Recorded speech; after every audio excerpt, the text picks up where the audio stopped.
सुबह का 1 घंटा और घर के काम, अपनी लाइफ को पुरसकून बनाने के लिए और अपने दिन को प्रोडक्टिव और एक्टिव बनाने के लिए ना आपने सिर्फ ये करना है कि सुबह के 1 घंटे की रूटीन अपना ले।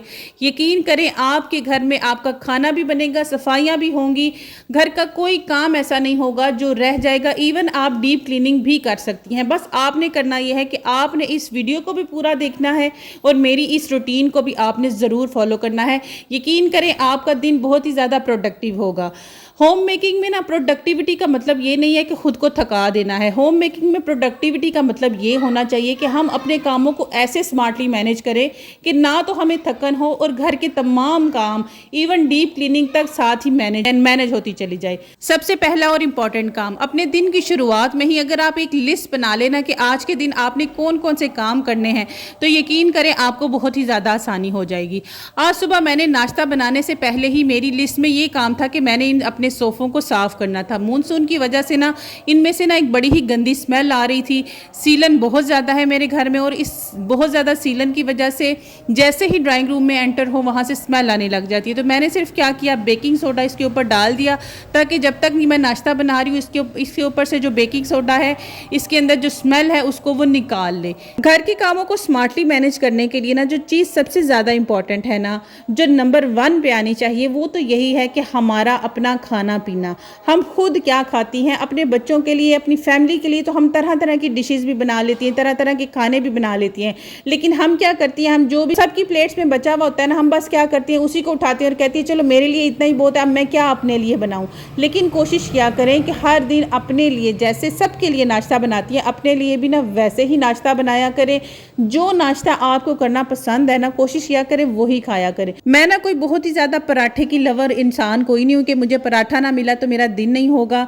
मुझे पराठा इतना ज़्यादा कोई पसंद भी नहीं है और मेरा छोटा बेटा भी जो आप अभी वीडियो में देख भी रहे हैं ना, इसको आजकल शेफ़ बनने का बड़ा ही शौक हुआ है। आजकल सुबह के टाइम पे ना ऑमलेट यही बना रहा होता है, तो मैं भी ना मना कोई नहीं करती हूँ।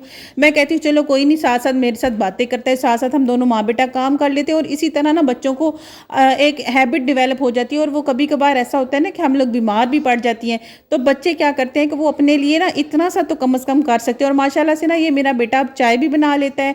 अब तो इसको अंडा भी बनाना आ गया, बड़ा प्रो हो गया अंडा बनाने में। सब्जियां भी इसने जो बीच में प्याज काटे हैं ना, ये भी इसने खुद काटे हैं और देखिए कैसा पूरे तवे के ऊपर फैला रहा है। अच्छा, मैं बात कर रही थी अपने नाश्ते की, तो मुझे ना ब्रेड पसंद है, तो मैं क्या करती हूँ कि बच्चों के लिए तो रोटी बना लेती हूँ। मुझे होता है कि बच्चों को रोटी दूँ, कम से कम वो थोड़ा सा टाइम ना उनका वो पेट भरा हुआ रहे, और मैं अपने लिए बस जी ब्रेड बना लेती हूँ। यहाँ पर जी नाश्ते से जैसे ही मैं फारिग हुई थी ना, आज मैंने बनाना था स्टीम रोस्ट, तो उसकी तैयारी ना मैंने कहा कि साथ ही कर लूँ ताकि सुबह के टाइम पे अगर हमने नाश्ते के साथ लंच की तैयारी की हुई हो, यकीन करें हमारा जो दिन का आधे से ज़्यादा जो टेंशन है और आधे से ज़्यादा जो काम है ना वो हल हो जाता है। पानी के अंदर ना आपने 1 कप सारा सिरका डालना है और इसमें ना इस चिकन के पीसीस को डिप करके रख दें। आपके पास चिकन है किसी भी किस्म का, आप उसको इस तरह से डिप करके आधे घंटे के लिए रखते हैं सिरके में।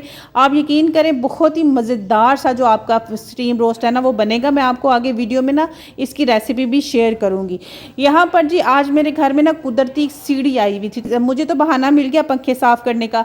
पंखे अल्हम्दुलिल्लाह मेरे इतने गंदे कोई नहीं होते। मेरी कोशिश यही होती है कि मैं ना महीने में 1 दफ़ा ना फैंस को लाजमी क्लीन कर लूँ ताकि वो जो फिर उनके ऊपर वो जाले लग लग के पंखों के साथ लटके हुए होते हैं ना, वो वाली सिचुएशन ना हो। कोशिश करें जब भी आप पंखे साफ करें, जाले उतारें या कोई भी इस तरह की डस्टिंग वाला काम करें ना, तो झाड़ू लगाने से पहले करें, पहली बात। और दूसरी बात ये कि जब भी आपने इस तरह का कोई भी काम करना है ना, तो बेड शीट्स को तो लाजमी चेंज करना है। अच्छा, मुझे लगता है कि जैसे ही ना हम किसी चीज़ के ऊपर उसका कवर चेंज करते हैं या फॉर एग्जाम्पल हम अपने रूम में कर्टन्स ही लगाते हैं ना, तो उस कमरे में ही उस जगह पर या उस बेड के ऊपर ना नई सी जान आ जाती है। इसलिए ना हर वीक में मेरी तो ये एक आदत है कि मैं ना बेड शीट तो लाजमी ही चेंज करती हूँ। और ये जो मेरे सहन में चादरें, मेरे सहन में ये जो बेड और चारपाई पड़ी है, ये तो पूरा दिन इतना इस्तेमाल होता है और इसका इतनी ज़्यादा ये गंदी हो जाती है। कभी कभार तो यूँ होता है कि हफ्ते में 2 दफ़ा मैं शीट्स को ना चेंज कर लेती हूँ। ये ज़रूरी भी नहीं है कि हमने ना एक ही दिन में अपने सारे काम कर लेने हैं। आज जैसे मैंने फ़ैन भी साफ़ कर लिया और दूसरा ऊपर से मैंने अपने सोफ़ों को भी डीप क्लीन करने के लिए उनके ऊपर बेकिंग सोडा डाल दिया है। तो आज मैं अपने घर की जो सफाई है ना उसको बिल्कुल मिनिमल सा करूँगी, यानी मैं रूम्स बिल्कुल साफ़ नहीं करने वाली, क्योंकि मेरे रूम्स वैसे भी इतने ज़्यादा यूज़ नहीं होते हैं कि मैं इनको ना हर दिन इनके अंदर जाऊँ और झाड़ू पोछे सारा कुछ करूँ। और सहन में भी ना मैं सिर्फ झाड़ू लगाऊंगी, आज मैं पोछा भी नहीं लगाऊंगी। आप लोग भी अगर कभी डीप क्लीनिंग की प्लानिंग करें ना, तो सबसे पहले तो ये चीज़ देखा करें कि आपके घर में पका हुआ क्या है। अगर तो कोई खाना ऐसा बना है जो दिन के टाइम पे चल जाएगा, जैसे मेरे आज दिन के टाइम पे ना सालन पड़ा हुआ था, ये जो स्टीम रोस्ट है ये तो मैंने रात के टाइम पे बनाना है, लेकिन दिन के टाइम का खाना ऑलरेडी था, इसलिए मुझे किसी किस्म की टेंशन नहीं थी कि बच्चों को क्या खिलाना है या क्या वो खाएंगे। रोटियां वगैरह अगर ज़्यादा मसला होना तो कभी कभार मैं क्या करती हूँ, मैं तंदूर से मंगा लेती हूँ। यार गर्मी बहुत ज़्यादा है और इतने ज़्यादा काम होने के बाद ना हमारा दिल नहीं करता कि किचन में जाएं और खास तौर पे रोटियां बनाएं, क्योंकि सर से पैर तक जो है ना वो पसीना निचुड़ जाता है। अच्छा, अब सफाइयां वगैरह कर लेने के बाद ना मैंने जो किचन में बर्तन थे ना उनको वॉश नहीं किया, क्योंकि सिर्फ सुबह के नाश्ते के ही 3-4 बर्तन थे। तो वो मैंने कहा जब मैं बच्चों को खाना वगैरह दूंगी ना दिन के टाइम पे रेस्ट कर लेने के बाद, तो मैं उस टाइम पे वॉश कर लूँगी।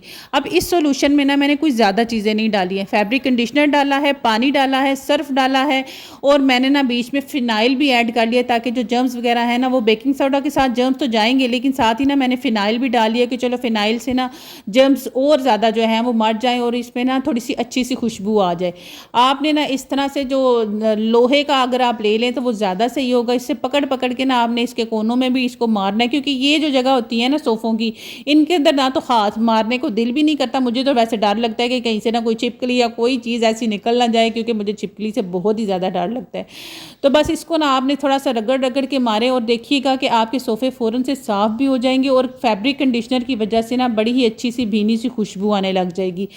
अगर वैसे तो फैब्रिक कंडीशनर कंफर्ट ही यूज़ किया जाता है, लेकिन अगर आप उससे बाइकआउट कर रहे हैं, वैसे तो मैंने भी बाइकआउट ही किया हुआ है, लेकिन मेरे पास पुराना पड़ा था तो जिसको मैं यूज़ कर रही हूँ। लेकिन अगर आप चाहती हैं कि आप फैब्रिक कंडीशनर की बजाय कुछ और डालें, तो आप इसमें ना शैम्पू डाल लें। शैम्पू की भी ना बड़ी अच्छी खुशबू होती है और वो काफ़ी लॉन्ग लास्टिंग होती है। कंफर्ट की भी कोई सालों साल खुशबू कोई नहीं चलती, यही है कोई आधा घंटा या घंटे के लिए चलती है, उसके बाद से फिर उसकी भी जो खुशबू है ना वो ख़त्म हो जाती है। वैसे हम आजकल की जो लड़कियां हैं ना, हैं बड़ी ही ज़्यादा स्मार्ट।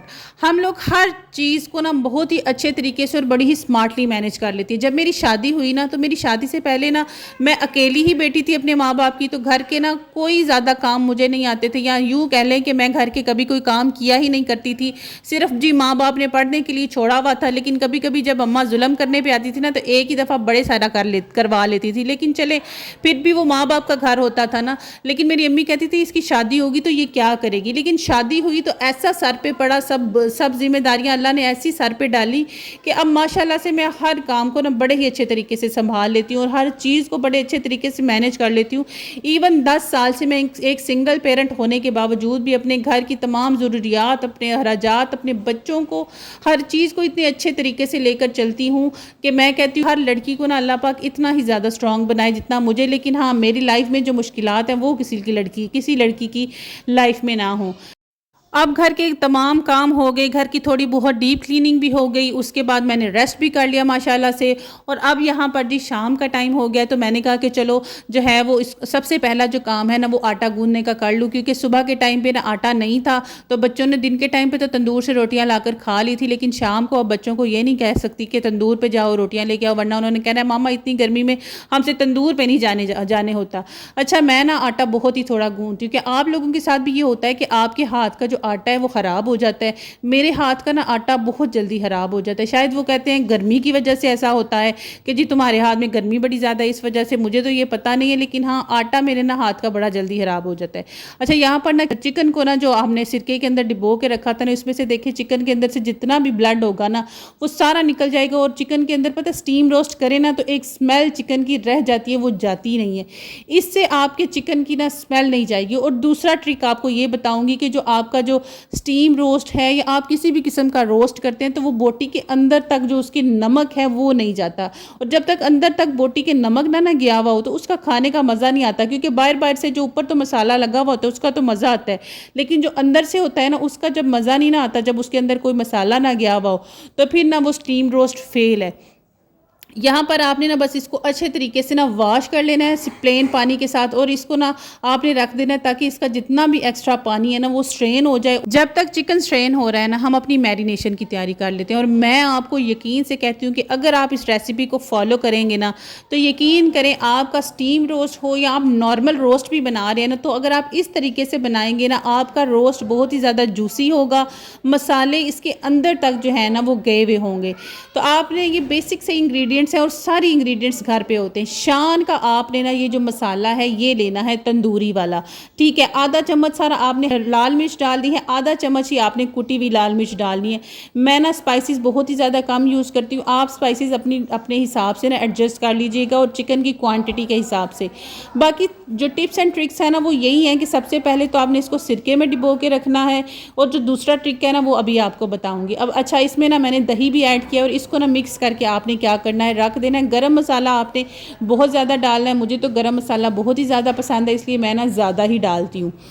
अच्छा, अब ना चिकन की मैरिनेशन के मेन पार्ट पे आते हैं। इसी की वजह से ना आपका चिकन अंदर तक जो है वो नमकीन होगा और जूसी होगा।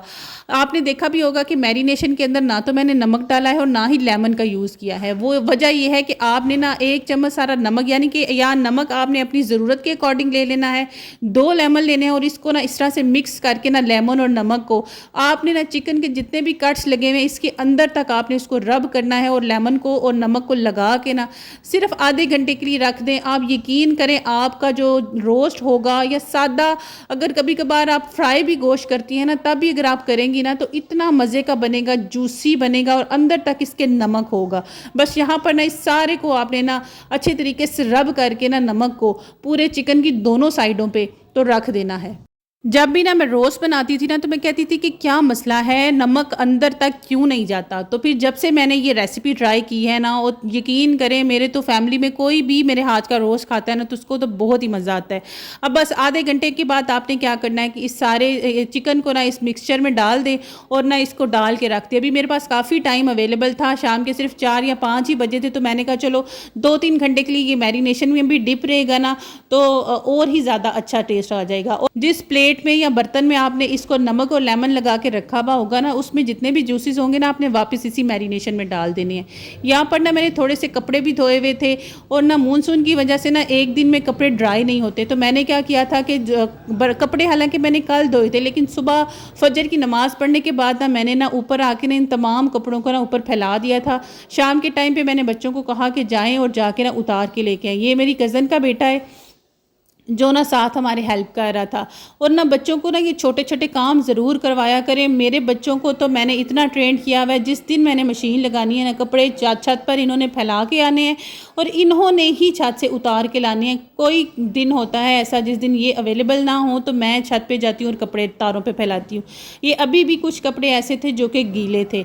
अब आ जाते हैं जी हमारे स्टीम रोस्ट की तरफ। आपने ना अपने रोस्ट को ना सबसे पहले क्या करना है, सिर्फ 5 मिनट के लिए हाई फ्लेम पे दोनों साइडों पे इसको कुक कर लेना है, ताकि इसके ऊपर ना एक अच्छा सा जो कलर है ना वो आ जाए। उसके बाद आप इसको स्टीमर, चाहे तो आप स्टीमर में स्टीम करें, या आपके पास स्टीमर नहीं है तो मेरे पास तो स्टीमर नहीं है, तो मैं क्या करती हूँ कि मैं इस तरह फ्राई पैन में रखती हूँ, और फ्राई पैन में ना इसको बिल्कुल स्लो हीट पे रख देती हूँ। इतना अच्छा स्टीम हो जाता है, और जो मैरिनेशन है ना वो भी इसके ऊपर लगती है, और फिर तो मज़ा ही आ जाता है।